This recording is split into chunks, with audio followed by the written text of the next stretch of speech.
जी मैं इस वक्त मौजूद हूँ कसूर का नवाई इलाका गांव निज़ामपुरा। यहाँ पर अलाही वेलफेयर ऑर्गेनाइजेशन की जानिब से एक फ्री मेडिकल कैंप किया जा रहा है। हमारे पास यहाँ पे मौजूद हैं, हमारे पास एक टीचर मौजूद है, उनसे बात करते हैं। अस्सलाम वालेकुम सर। वालेकुम अस्सलाम। सर ये Alahi welfare organization free camp करवा रही है, इस हवाले से आप क्या कहना चाहेंगे?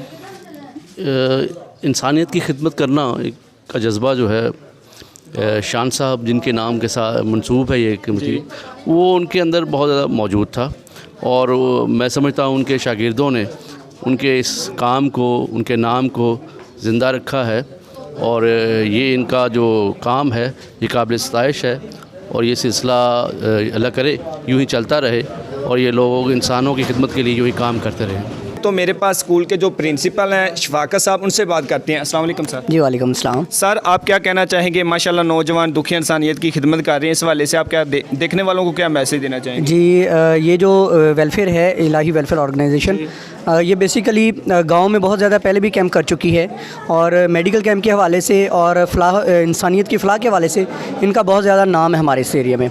और वैसे भी हुज़ूर सल्लल्लाहु अलैहि वसल्लम की हदीस मुबारक हैं कि जिसने एक इंसान की जान बचाई गोया उसने पूरी इंसानियत की जान बचाई। तो अगर देखा जाए तो ये तंजीम बहुत ही अच्छा काम कर रही है और अल्लाह पाक इनके इस जज्बे को मज़ीद कामयाब करें।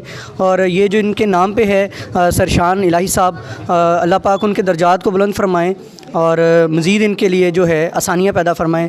और लोगों से मैं ये गुजारिश करना चाहूँगा, पैगाम ये देना चाहूँगा कि इस तंजीम का और इनके जैसे जितनी भी तंजीमें होती हैं जो कि अपनी मदद आपके तहत लोगों की मदद करने की कोशिश करती हैं, दुखी इंसानियत के दुख बांटने की कोशिश करती हैं, उनका साथ दिया करें। सर जो नौजवान नस्ल है उनको आप क्या मैसेज देना चाहेंगे? जी नौजवान नस्ल को यही कहना चाहूँगा कि इस तरह की तंजीमों का हिस्सा बने और कोशिश करें कि जितना जैसे वो एक शेर है कि शिकवा ज़ुल्मत शब से तो कहीं बेहतर था अपने हिस्से की कोई शम्मा जलाते जाते। तो कोशिश करें कि अपने हिस्से